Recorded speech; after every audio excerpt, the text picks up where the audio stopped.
Insinyur Soekarno adalah tokoh nasional Indonesia yang sangat berpengaruh dalam perjuangan kemerdekaan dan pembentukan negara Indonesia. Beliau lahir pada tanggal 6 Juni 1901 di Blitar, Jawa Timur.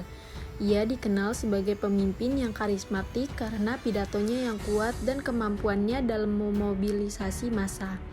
Pada tahun 1920, Soekarno sedang menempuh pendidikan di Teknisi Hogeschool Bandung, atau sekarang disebut sebagai Institut Teknologi Bandung. Sebagai mahasiswa yang bertumbuh dalam masa pergerakan melawan kolonialisme, jiwa pemberontak Soekarno ikut bergelora. Pada saat remaja, ia giat mengikuti kajian dan forum diskusi dan juga bergabung dalam kelompok aktivis. Tujuannya untuk membebaskan anak bangsa dari belenggu para penjajah. Dahulu, cara berpikir Soekarno terhadap ideologi sangatlah kritis. Sejak muda, Soekarno telah memikirkan sebuah ideologi, yaitu ideologi nasionalisme dengan pandangan Marxisme. Tetapi, hal tersebut belum bisa dirumuskan dengan konkret. Pemikirannya tentang Marxisme merupakan sintetis dari pemikiran Karl Marx, Marxisme. Awal pemikiran tentang pandangan Marxisme bermula dari pengamatan Soekarno terhadap lingkungan sekitar di daerah Hindia Timur, yang dimana masyarakatnya hanya para pekerja kecil, yang memiliki alat produksi sendiri seperti seorang nelayan memiliki pancingan, jala, dan perahu, serta seorang petani memiliki sawah dan cangkul milik mereka sendiri. Tetapi alat produksi tersebut sangat kecil, sehingga hanya cukup untuk menopang hidup dan tidak dapat menaikkan martabat sosial. Menurut Soekarno, mereka bukanlah proletar seperti yang dipikirkan para aktivis komunis kala itu. Soekarno telah melakukan telaah dan diskusi pada rekan-rekan aktivisnya, namun pemikiran itu masih belum bisa terjawab. Pada suatu hari yang cerah di desa pedalaman Jawa, tepatnya di daerah Bandung, Soekarno sedang berkeliling menggunakan sepedanya dan bertemu dengan seorang petani memakai pakaian lusuh yang sedang menggarap tanah petani tersebut bernama Marhen. Marhen adalah seorang pria sederhana yang hidup dengan keterbatasan ekonomi, tetapi ia memiliki semangat dan keinginan kuat untuk melihat perubahan yang lebih baik bagi rakyat kecil seperti dirinya. Ketika itu, tepat Soekarno sedang bersepeda mengelilingi sawah, ia melihat seorang petani yaitu Marhen sedang mencangkul ladangnya. Ayuan sepeda Soekarno pun terhenti dan matanya tertuju ke arah Marhen. Tidak lama kemudian Soekarno mengajaknya untuk bercakap di pinggir sawah dan terjadilah dialog yang cukup akrab. "Siapa pemilik tanah yang kau garap ini?" tanya Soekarno. "Saya, Juragan," jawab sang petani. "Apakah kau memiliki tanah ini bersama-sama dengan orang lain?" "Oh tidak, Tuan, saya memilikinya sendiri." "Apa kau membeli tanah ini?" "Tidak, tanah ini diwariskan secara turun-temurun dari orang tua saya." "Bagaimana dengan sokopmu? Milikmu juga?" "Ya, Tuan." "Dan cangkul itu?" "Milik saya juga, Tuan." "Bajak?" "Juga milik saya."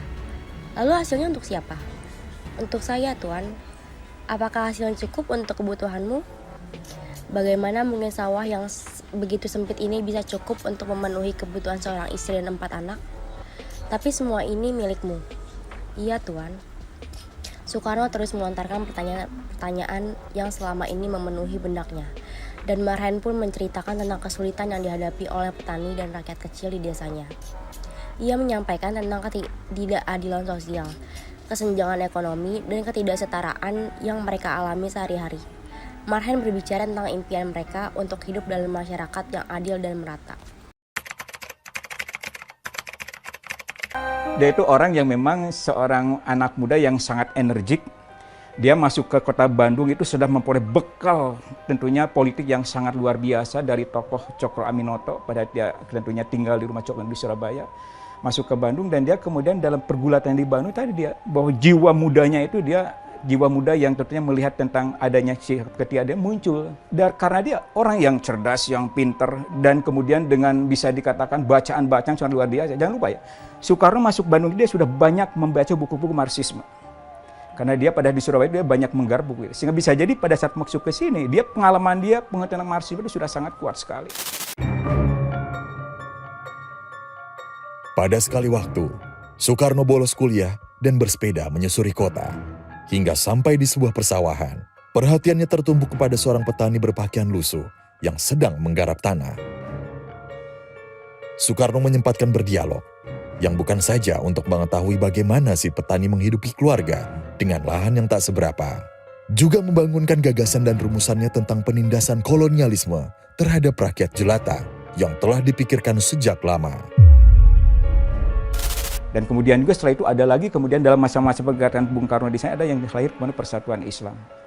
Dan kemudian dia sendiri membangun yang namanya Partai Nasional Indonesia pada 4 Juli 1927. Nah kemudian yang namanya ideologi marxisme itu kemudian dia jadikan memang sejak itu Bung Karno sebagai cara berpikir dia bagaimana membebaskan bangsa ini dari belenggu kolonial dan imperialisme.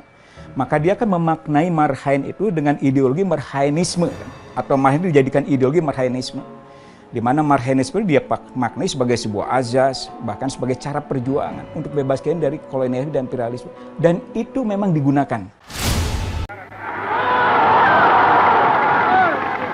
Dan saudara-saudara sekalian, apa sebab sekarang Sang Triwarna bisa berkibar di sini? Tak lain tak bukan jalan oleh karena rakyat Indonesia yang 70 miliar ini berjuang mati-matian.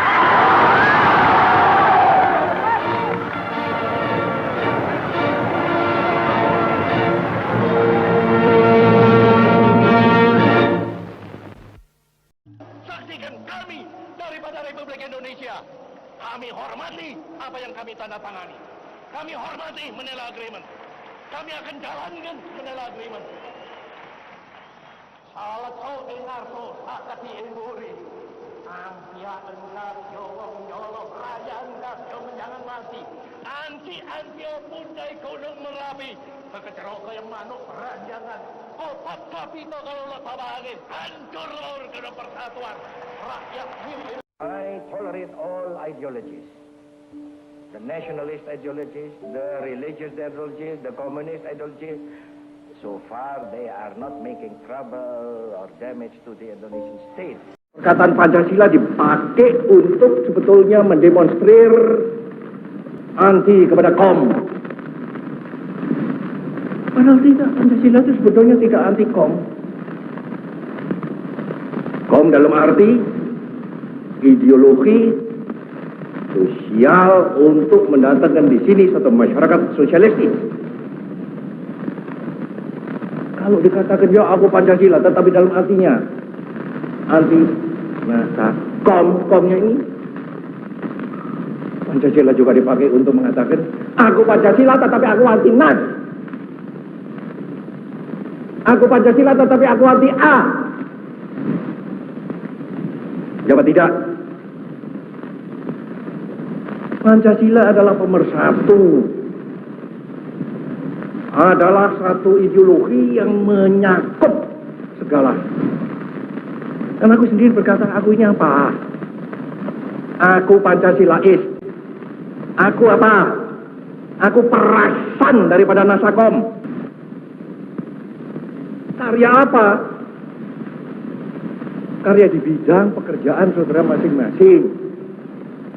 Membangun satu masyarakat baru yang progresif, yaitu kiri. Karena itu aku menegaskan hal ini, saudara-saudara. Pendek kalau saudara-saudara mengaku atau menamakan dirimu anak Bung Karno. Saya tidak mau punya anak yang tidak kiri.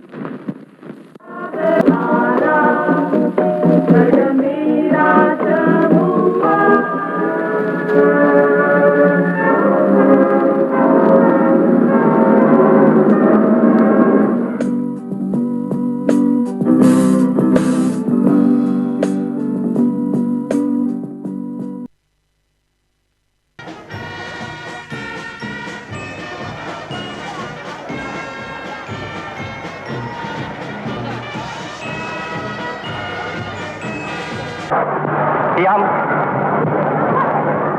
Diam. Saudara-saudara sekalian, alhamdulillah saya ucapkan di hari Allah Subhanahu wa taala. Ini hari aku telah menginjak lagi bumi Jakarta.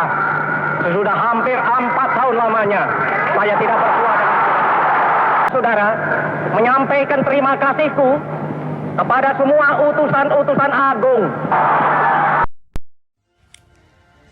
Soekarno yang mendengarkan dengan seksama tersentuh oleh cerita Marhain.